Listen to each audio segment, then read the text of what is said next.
You're listening to Permission to Shine, the podcast. Stories of overcoming obstacles and finding self-empowerment with Sherisse Bisram, Inner Power Activation Leader. Hey everyone, I'm really excited because this is the first time I've had two guests on at one time, so this is really exciting for me. And I have the lovely Becky and Ruth from Honest Property Sisters. And what's really lovely about it, I said to the girls at the beginning, is they obviously are sisters, they work together. Me and my sister are quite close, I talk about it all the time. So I'm really excited to have this conversation with you because I feel like it's like a peek into your life. So yeah, thank you for being here, girls. Oh, thank you so much for having us. This is a conversation that we've yet to really go into very much.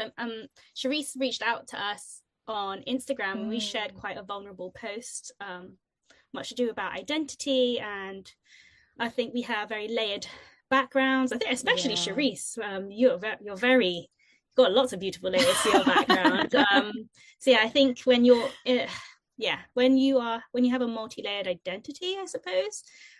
There's a lot more unique obstacles and work to overcome, I suppose. Yeah. Absolutely. And that's really the reason why we wanted to have this conversation, right? Is we wanted it to become more accessible, I think, because so many people that I know that are mixed heritage or, you know, from an ethnic background that people don't recognize. I think the struggle to feel like you fit in and that you are seen as everything you are, I think is really complex, and I think it needs to be spoke about more. You know, like I've always done a lot with diversity and inclusivity and ethnicity in my work, so I feel like when you guys opened up that conversation, I was like, yes, this is what we need to be speaking about. Especially, I mean, you all have had such success in your business and creating that, but I know that there would have been elements, but even in that journey, that would have played a part. So if you want to kind of dive into your background, your heritage, and kind of how that's shaped your life as women. Yeah. Go back to kids. Go back to the beginning. Yeah.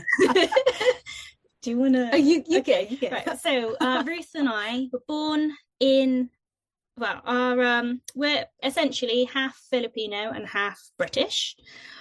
Born in the UK, moved to Hong Kong and grew up there between Hong Kong and the Philippines. And then later on, we then moved back to the UK to be closer to our British grandparents. And then went to go to school here. And we lived in a very predominantly white neighborhood. We were actually like the ethnic corner because our neighbor was he's like Italian and Iranian, and then the neighbors opposite were Indian, but like I felt like it was just us on that corner. Everyone else was like, we didn't really know like, what would you expect? We're in England, like most people are gonna be British, like obviously, but also at school as well. We went to an all-girls school, and there were no Filipinos at our school at all, so we didn't have that connection where we went to school. And I feel like in England, at least, when people think Asian, they think East Asian, or they think Indian, and like that's it. So they expect you need to look Chinese or you look Indian, and those are the only two types of Asian that you can look like. And if you don't fit into that category of what you look like, of that look, then they go confused. And then like Filipinos, they can look very like what they say, the Mexican Asians. They say like the Mexico of Asia, because we have Spanish colonial heritage. And then as a mixed race person, you all look different. You all look so different. And I come across as a lot of people tend to think I'm Latina. And I think, I don't know, my self-perception is so warped because I really don't know what I look like. And we grew up in a family household where our mum raised us with a very strong Asian values. So inside the house, I don't know if you ever experienced this as well, but inside the house it was Asian. Outside the house it was British. So there was always a bit of a conflict of feeling like you were living this double life. Like fitting in a box, even and not fitting in a box, filling out a form. Sorry, we're like rambling, so we're obviously exploding with things to say. But I'm so white on the outside, but inside I'm like a little brown girl. But like you can't see it because I am physically, I literally look like so white. Yeah. So it was very hard psychologically to feel like you fit in anywhere. And like even with my friendship group, I have very white, well, they are all white friends. I personally, I think maybe gravitated because I was like, well, I obviously look white, so that's where I'm going to fit in. But I was still the token Asian in the group. Yeah, there's so much that you've said there that I really resonate with completely, and I think it's so important. And I'm glad that I just let you kind of say what you needed to say. And there's more, obviously, that we're gonna cover, but I think it's just like I almost feel like you've let the lid off now, and you can just allow it all to flow.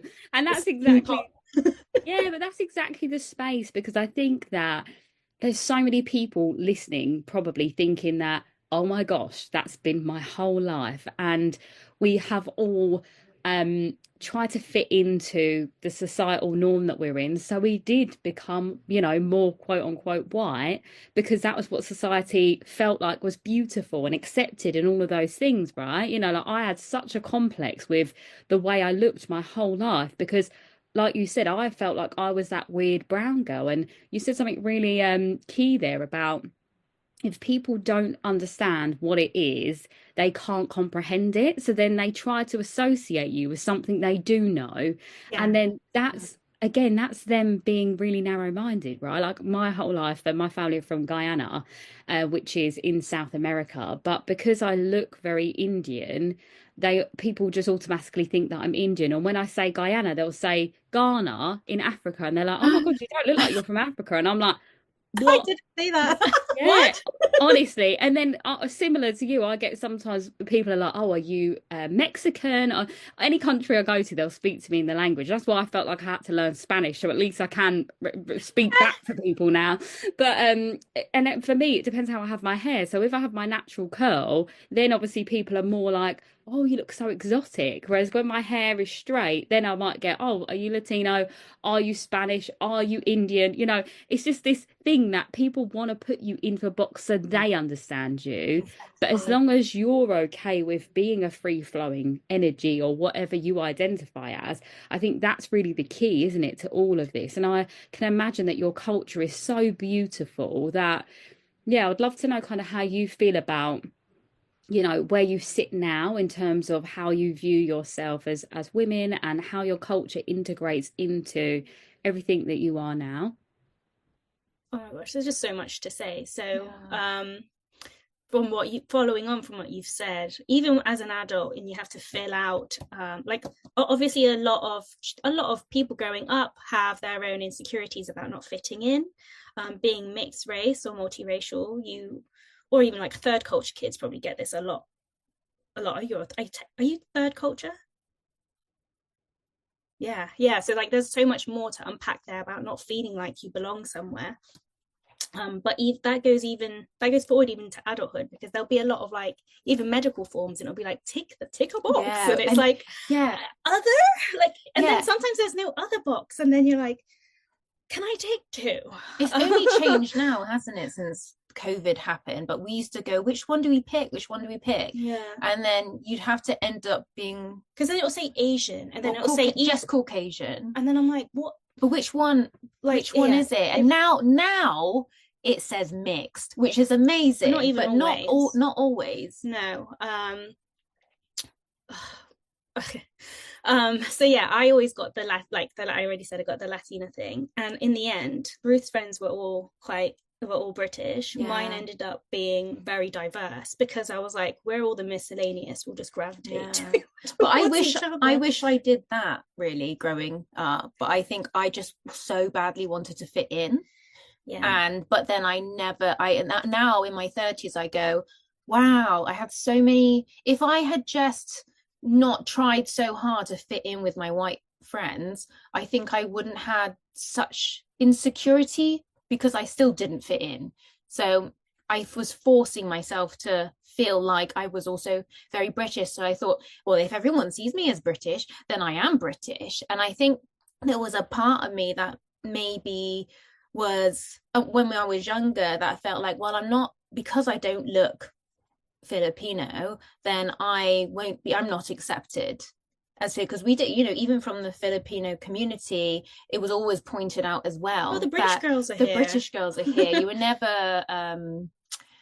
never seen as like Filipino either. Yeah. So when we used to go back to see our family in the Philippines, like our grandma, who was our Lola in Filipino, she lived in the province, and when we'd go back, there was no white people at all. So there was a lot of eyes on us, which just made us feel even more like you didn't fit in. But just as like on a flip side, it was kind of a blessing. Like you're saying, we look very what's the word? We don't ambiguous. That's the word. We look very ambiguous. So that means we can move around the world and kind of integrate and have I think a nicer experience because people assume we're local. Yeah, like when we were in Hong Kong, when we were in Hong Kong, it was a while ago now, but people used to think maybe because of the way my haircut was or how I dressed back then, but everyone thought I was Chinese. So the Chinese would speak to me in Chinese there and didn't realize that I wasn't Chinese. Or if we went to Thailand, like people just were like, "Oh, hi," in Thai. Or like I went to Cuba and everyone just assumed I was Cuban, and I was like, why not? Yeah, I know exactly what you mean, and that's actually really lovely, isn't it? Because I think when you feel like you don't belong, to go to places and they want to adopt you into the culture, you're like, yes, thank you, I'll take that. I love that. That's so lovely.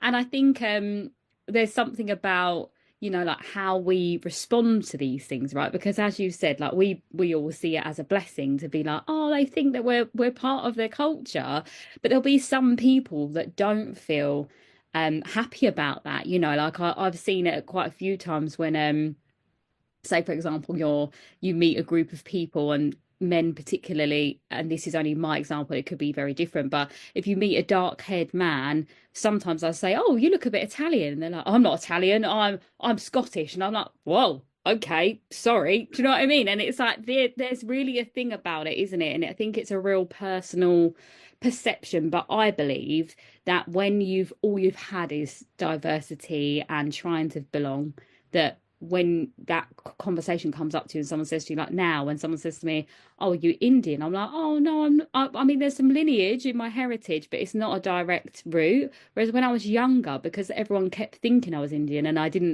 wasn't, and what the perception of Asian culture was around me is that Indian culture was people were quiet and they did what they were told, so at that time in my area I was really offended. I was like, no, that's not who I am. Now, I'm not sure. I was like, if you want me to be Indian right now to make you understand, I will take that. I mean, I'm not. I know what I am. But if that is good for you, sure, and that's not always the right way to be about it. But sometimes it's that, the Mel Robbins quote, let them. It's almost that, isn't it? Like, I don't want to get in a conversation with you about my heritage. If you want to believe it, you go ahead. I think it's a coming of age thing, isn't it? Because we definitely have the same experience.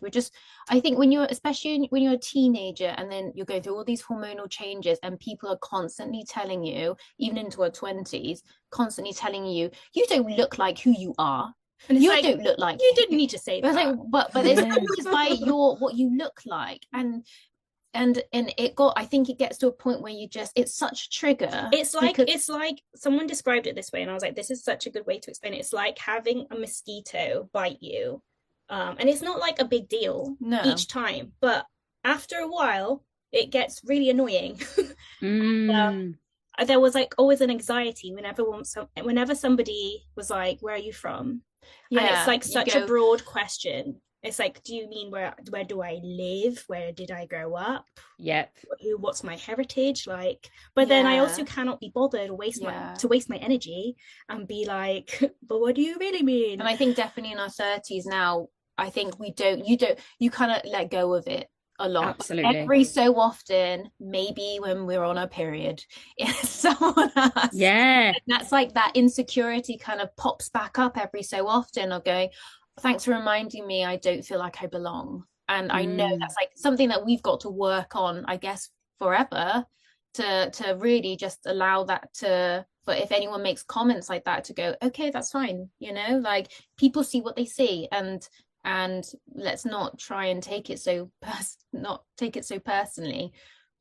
Yeah, I don't know. I feel like I think it can be both, you know, like I think that it will always be something that you are aware of, and I don't think it makes it fair for other people, because I think that this is that thing where we're like, oh, it's just the way I am, so I accept it. But I don't think that's okay. Like I do believe that culturally, and I think it's happening, is that people need to be more educated in the world and what people look like. And I think that on a grand scale, like if you guys come to London, so diverse, you know, everyone is from somewhere else. No one's asking that question anymore. No one's saying you're from there. But when you come from a small town, and I mean, my town isn't particularly small, but it used to be in diversity. It was literally, I was like one of three people of color in my school, until I got to my teenage years.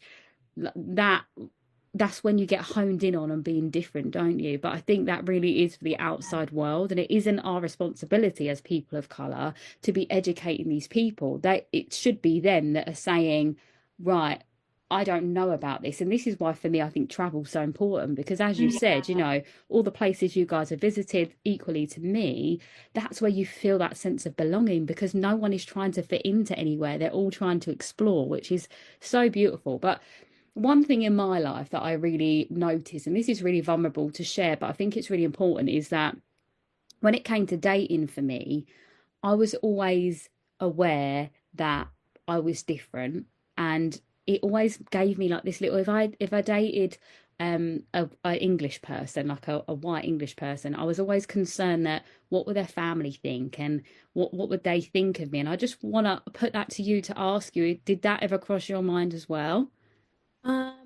a little. I've had my own experiences. Obviously, when anyone meets our family, it would be very hypocritical for them to be bothered about the race of that person. So our family genuinely don't.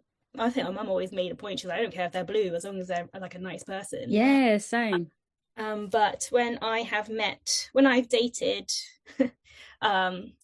other people in the past, I've been, I guess I felt fetishized.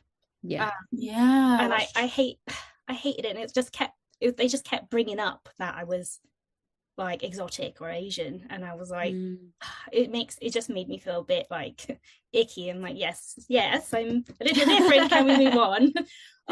Or I would try and like integrate my family with theirs, and our family are quite colorful and loud, and I guess kind of eccentric, and very much like as soon as you walk in through our mum's house, it's like, have you eaten? What have you eaten? Have you eaten? Let me feed you. Like straight away, there's always hospitality from the get-go. But sometimes when you go into other friends' houses, you don't get that same greeting, and that was confusing because we thought that was normal. When we're trying to get like my mum, particularly my mum, to meet or invite my partner at the time's mum to like socialize, or no, my mum was going out of her way to like invite my partner's at the time's mum to socialize.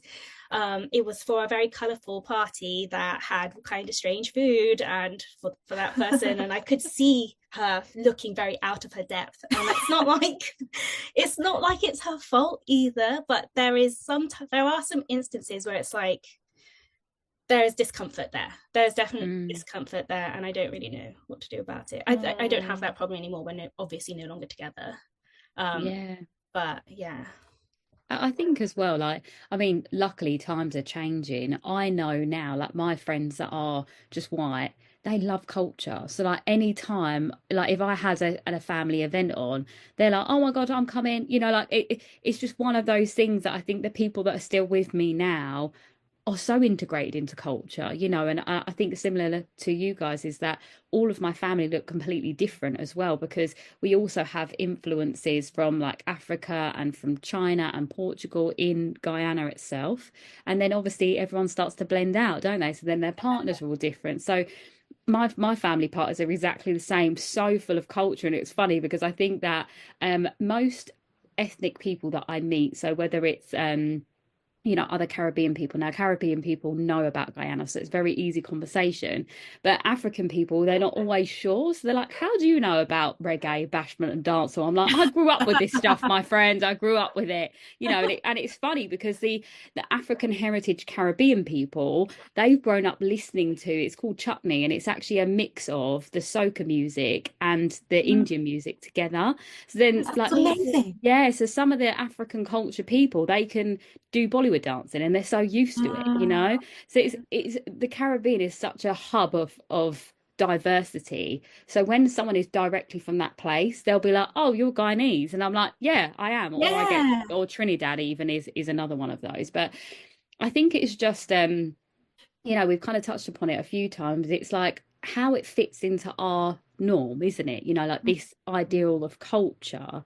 And I think now, I don't know if you feel differently, like it's such a beautiful thing, isn't it? Culture, like. Do you feel like sometimes I go, am I just in an echo chamber that now, just because, well, in the UK, we are very diverse because we have a lot of different people that have come into the UK. But if you go to other places, different countries, it's not as diverse as here, like London. Exactly, yeah, like London and Bristol, there's a huge amounts of diversity. So sometimes I go, am I just in a bubble? But I'm so glad to be able to see that we are becoming more and more mixed race because we are globalized.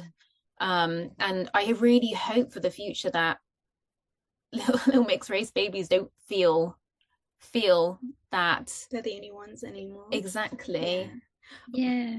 I think the talk about diversity as well recently has been it's been more aimed at monoracial people. So for trying to uplift people like Black communities or Asian communities, but the discussion hasn't been around for people who are multiracial. Yeah. And it's like, what if you sit in between? What if you're Black and Asian? We went on a whole whirlwind when it was COVID, and then there was also the Black Lives Matter movement, and we were like, that was the tipping point. It was a tipping point. That was when we were like, okay, I want to understand who I am and like what these feelings are. This feeling of not belonging, and there was no room really at the time for discussions about if you are mixed race, because you have your own unique experience. And basically after all that, like by the age of 30, I finally came to the acceptance of who I really was, and it's I'm white, I am Asian, Southeast Asian, and I'm mixed race. Those are three identities that you can have in one person. It's not like I'm half of this and half of that. You can't neglect one parent over the other. I'm proudly both my There's parents. also another layer as well, and especially in the Philippines that we've also got, is that there is a big expectation on mixed race people to be beautiful. So because you've got the lighter skin, there's a lot of colorism, I'd say, but it's if you don't. So our mum, love her, because we have like lots of different cousins who are mixed race, and sometimes you'd have some people in the Philippine community say, oh, well, they're mixed race but they're not beautiful, and my mum would always be like, well, they're all different, they're all beautiful.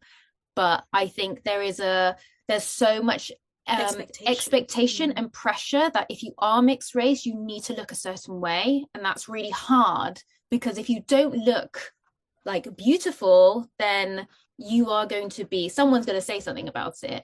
Yeah, I absolutely understand what you mean with that as well. It's almost like that tokenism, isn't it? It's like you're mixed race, so you are now a beauty queen, or and even within Black and white mixed race as well. Like a lot of my close friends and family are mixed heritage in that respect.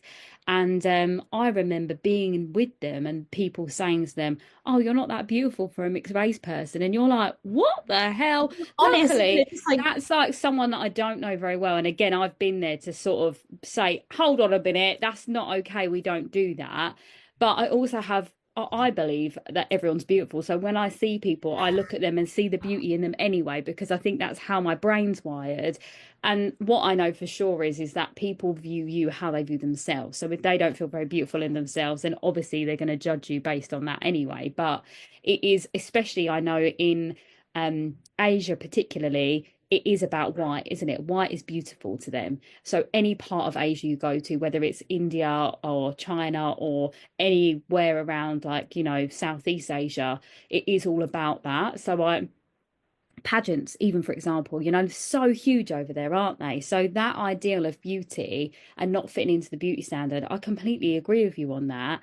But the flip of that, I don't know if you all felt the same, is that when you come to England and you're living in England, their ideal of beauty is different. So then, like, navigating how you feel beautiful when you don't fit into like either of the ideals, I guess, is that right? And I think that was something that I really had to work through, you know. And I because I always saw myself as this ugly little brown girl, that when I was performing and people would tell me, oh, you look beautiful in that, I wouldn't believe them. So I had a real body dysmorphia because I felt like I was fat, ugly, and no one fancied me. And because I was so much in my masculine energy of survival, I didn't let anyone like in to support me or love me. So actually the kind of gated fence around myself I'd created for myself, and it was only when I decided to take that down that I realized I am actually worthy of love, I am beautiful, I am good enough, and all of those things.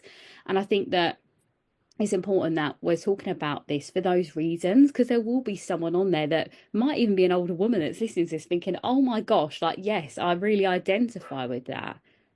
100%. Yeah. Firstly, I've got to say this, before we jumped on the call, Ruth and I were like, Sherisse is stunning. She's a beautiful woman.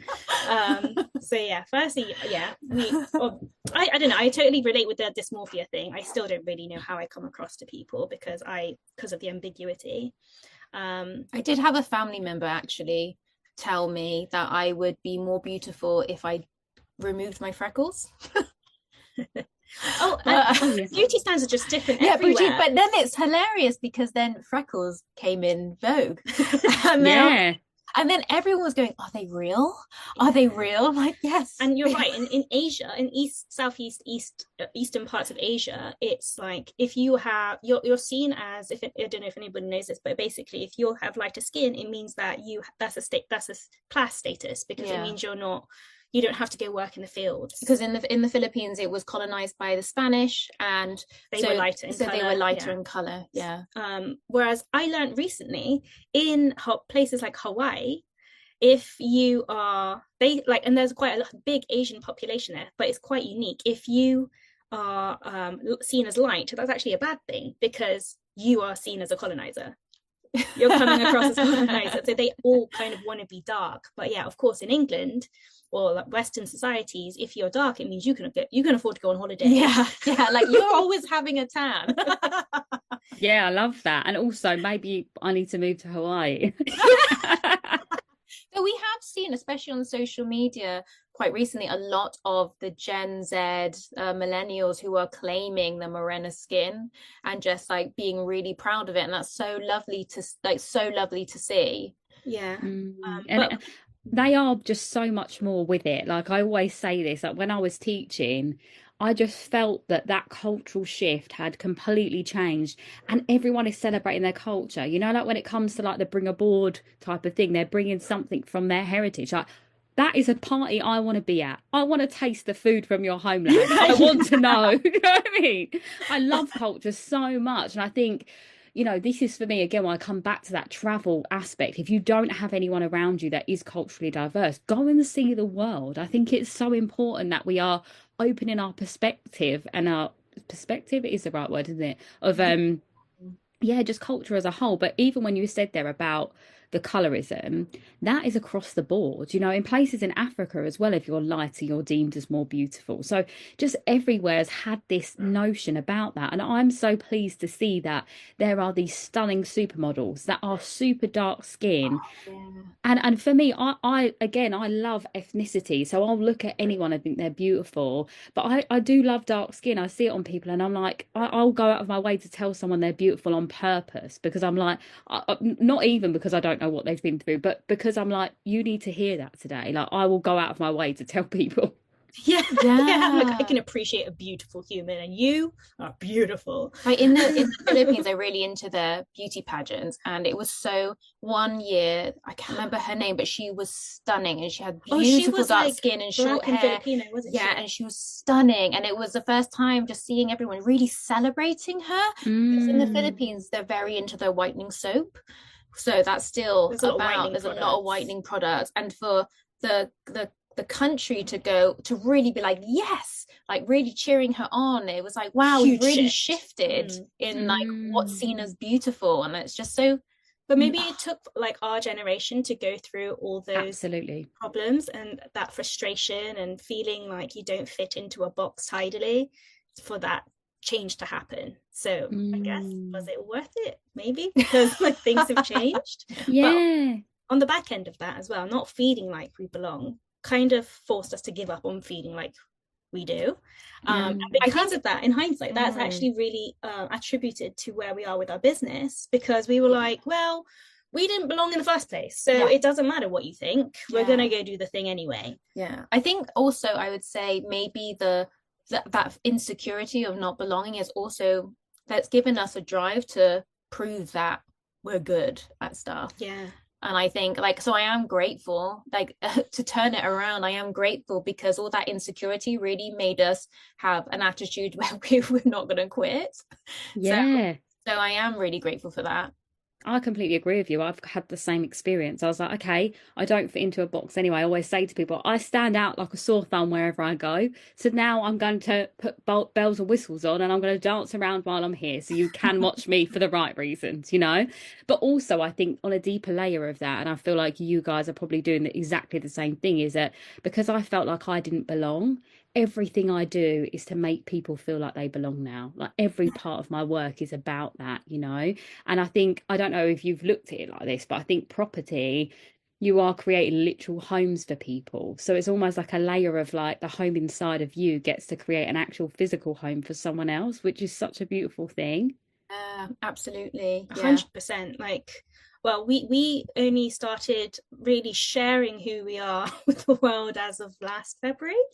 And like the response has been so lovely, because we basically just wanted there to be someone online that if there was anyone who was like us, could see someone else like them as well online, because our options were very limited at the time. It was a very bro culture when we started. Like what do we keep calling it? Golf and Gucci guys. And oh my God, that's brilliant. That is brilliant. I'm going to quote you all if I use that again.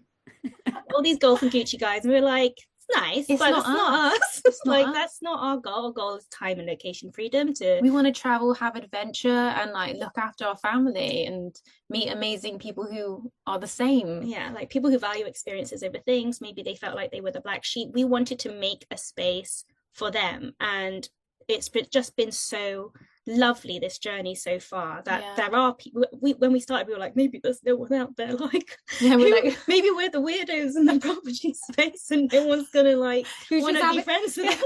Like, we're just having a laugh.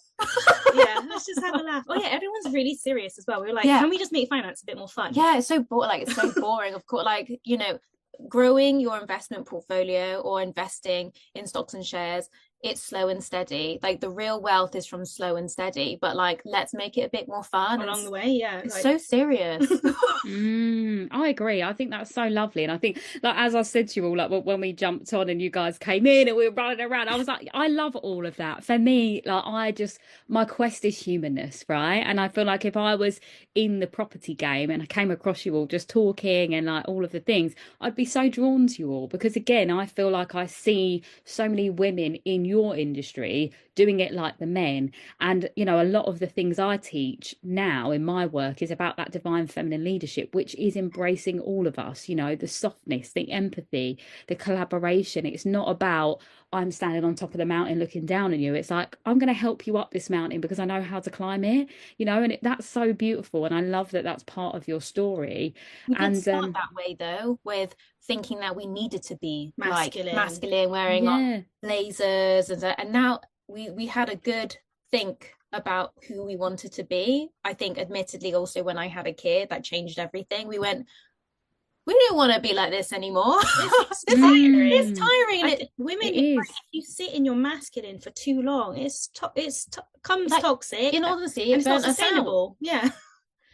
No, absolutely that. And that's exactly the thing that I lived in my life was I was so in my masculine and survival mode. So everything I did was to prove. I was proving all of the time. And then now in my business, now I'm like, I have nothing to prove to anyone. I managed to make a career out of being a dancer. And now I get to make a career out of helping women find who they are and live the life they want. I was like, there's nothing I have to prove. I'm doing exactly what I feel like I've came here to do. And I feel like if I'm not the right mentor for someone, there'll be someone else there. But it doesn't mean that we can't all still be connected, right? The thing is, the information's not new, especially investing. This is evergreen information. You just pick somebody who's done it. Like, you always have to learn from a person who's done like a few steps ahead of you, right? Yeah. And it's better to select somebody who you resonate with and who is living the life that you want to live. So if you want to be the golfing Gucci guy in Dubai, then go find that person. He will tell you the same thing. Yeah. For you. Yeah. But if you value a lifestyle that's more adjusted to having more time and location freedom with a little bit of like some laughs in it, then we're your people. Yeah, that's exactly it. Yeah. And you get 2 for the price of 1, guys. Yeah. 2 for 1. No, I love that. Well, for anyone that doesn't actually know about your business, do you want to just give a little bit more information? Because again, these listeners might be like, do you know what? I actually want to know what that is. So please, just tell us about what you do. So we teach people how to build a buy-to-let portfolio, nice and Warren Buffett style. So because because we've been through all the mistakes of getting sucked into shiny penny strategies that took us away from what we wanted from our life, which was less stress, just investing wisely for the long term and being able to have location freedom, basically. And what we got into was we have experience in HMOs, buy-to-let, service accommodation. We even did rent to rent, and I will admit that was our shiny penny strategy. No hate there. It just removed us from our goals. And we have just gone, you know what? We've just created something that's like I said, evergreen, and it is something that everyone should get started with. Instead of trying to do all of these other strategies, we've kept it simple. So we've got a beginner's roadmap to building a buy-to-let portfolio, and it's a self-paced course for all the mamas as well back at home who want to like do it around the kids or do it around your work.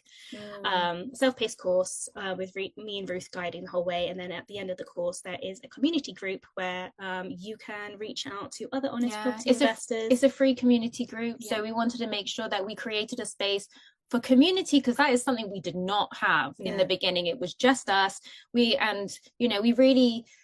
The whole reason why all of this birthed was because we were sick of the fluff and like the falseness in the industry. And also we've always been entrepreneurs, and we really believe that if you want to continue to be a freelancer, solopreneur, a small business owner, investing at the same time as having your passion business is the way to be able to stay in it in the long run without feeling burnt out and only relying on that one source of income. So that's why we're so pro investing, diversifying in investing whilst enjoying a business that you love.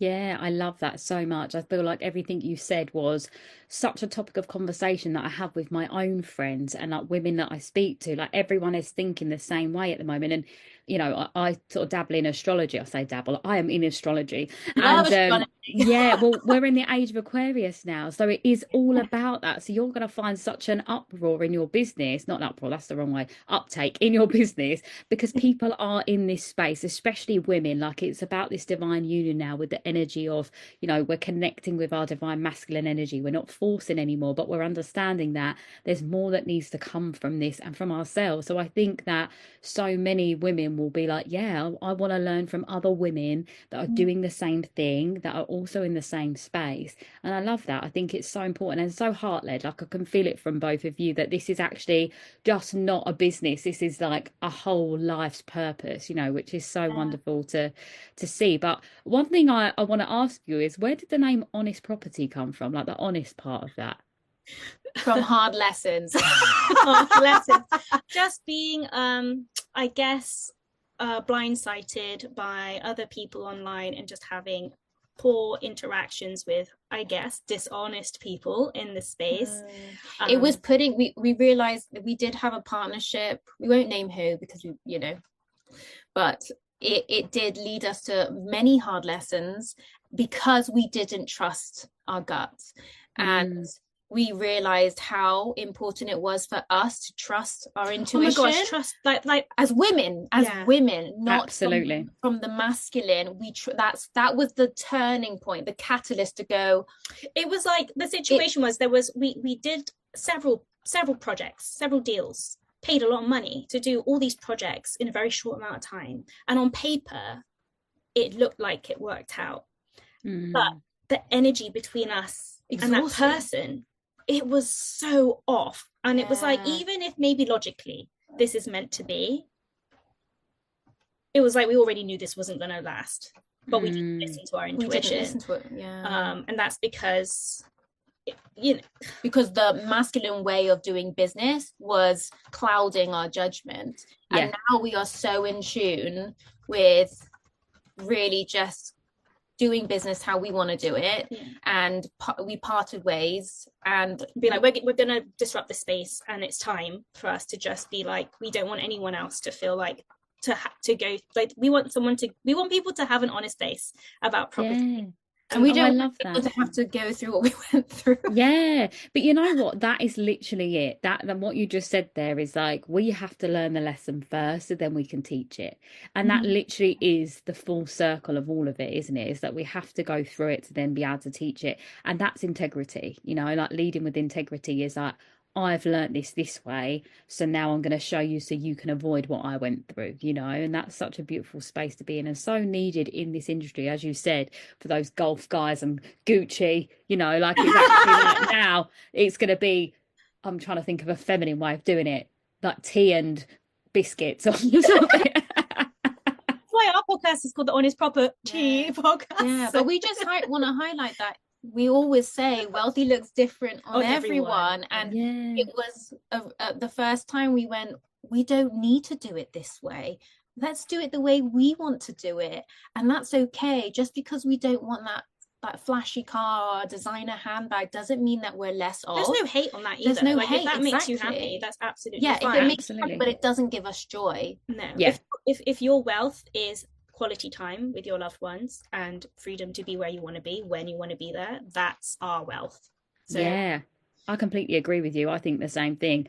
When I was in my dance career and I'd had some really big jobs, my whole goal was to buy a pair of Louboutins, and especially because I'd spent most of my life single and all of my friends had some from their men that they'd bought them for, and it was always their gifts. I was like, no, do you know what? I'm going to buy them for me.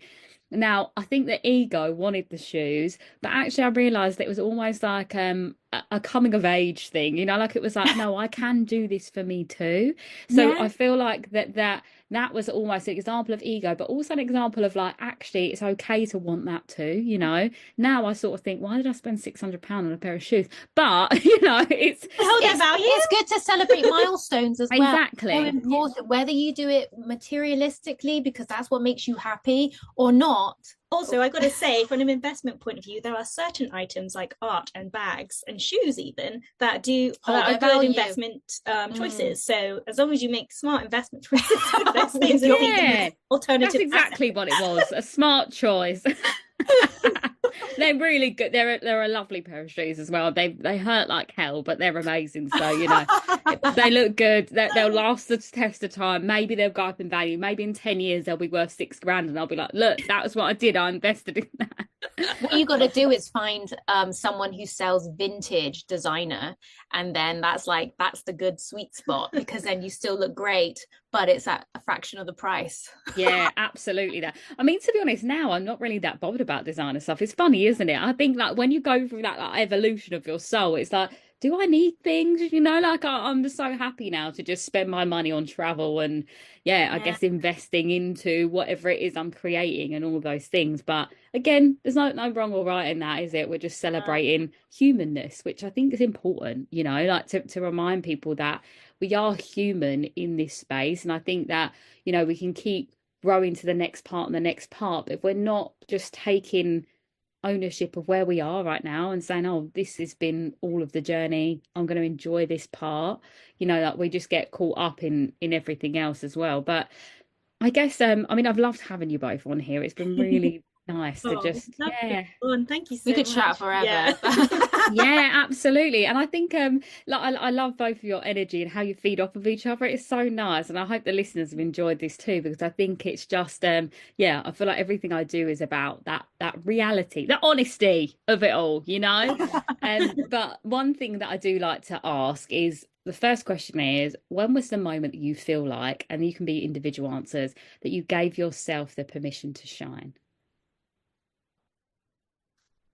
I'll go first. Yeah, you go first. I think that was actually coming onto social media and going, we're going to put ourselves out there and not be insecure about what people think about us, and accept that if people don't like us, that's okay. But it was the first time, I think, really stepping out of comfort zone, because I don't really go on social media at all. And I'm quite private generally. So that was like a big stepping stone for me personally. But I'm so glad we did, because I'd never met so many amazing people online. So that was like, I'd say that's my shining moment, was stepping out of that comfort zone and meeting amazing people virtually. For myself, I think we were talking about this a little bit yesterday. So there's been a series of moments, and the first moment that I let myself shine was I decided to try modeling, and that was that was more for a self-confidence point of view. And I posted the pictures, and they were vulnerable pictures.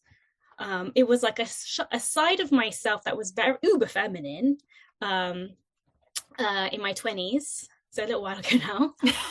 That was the moment that I felt like I really let the world see a side, like my femininity, and a side of me that I never really showed before. And then from then on, it was continually practicing that. So I did that with I dance as well, so it was performing. And that's another nerve-wracking thing. And then of course sharing online, that's I think shining I feel like for me that word is confidence. Confidence. I'm very proud of my sister for doing that. And I always say that her own personal you do. I always say that her personal social media page is such an expression of her evolution, and I'm just very proud. Oh, that's so lovely. And I think important to always hear, like, I'm sure that you both tell each other all the time that you're proud of each other, but I think that it's such again, these are why I do the podcast, these moments of just like beauty, you know, like, well done for both of you in just going for it. I think so many people just hold themselves back, or again, they're trying to mold themselves to what they think that they should be doing instead of what they are. And I think when you take away that shackle of expectation or what you thought you should be, and you're just like, this is who I am, that's when, you give yourself that permission. And I really feel like that's kind of both of your examples there. But how can people find you if they've really enjoyed what you've said and they want to get involved in property? How can they find you?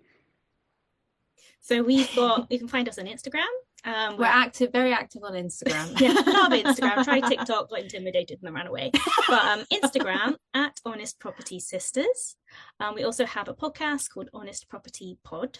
You can find that on YouTube, Apple Podcasts, where else is it? Spotify, wherever you get your podcast from. It's basically that, it's more than likely there. And if you have any questions about learning how to invest in property, feel free to DM us. Or you're looking for a supportive community, then just DM us. We're friendly, promise. You definitely are friendly. It's there. We can feel it. And I'll put all your links in the show notes so people can find it straight away. And the last thing that I love to do on the podcast is I like to do this segment called Soul to Soul. And it's essentially, you can both give your own individual one if you both want to, but it's whatever you feel like based on the conversation that we've covered that you feel like someone else needs to hear right now. If you are like, this is a message to all the people who don't feel like they fit in. It doesn't matter, and use it as your superpower, because that means that you don't need to care about what other people think, so you can just go ahead and do it anyway. Go ahead and do it. Be Delulu. Be Delulu. We can be Delulu all together. I love that. I love that so much. And my quote that I always say is, you are the only you there is, and that is your superpower. So we've just echoed the same thing, which I absolutely love. It's been so wonderful to have you on, Becky and Ruth. And I look forward to watching your journey and just seeing how everything evolves in the most beautiful way. So thank you so much for being here. Thank you for having us. I hope we meet in person one day. Yes, definitely. Bye. Bye. If this episode resonated with you, please do like, follow and share with someone that you know would benefit.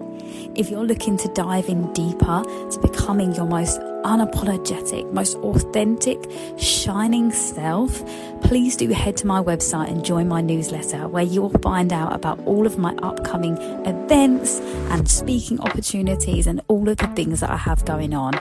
And also, if you would like to work with me, please do drop me a DM on any of my socials or through my website. Love and light.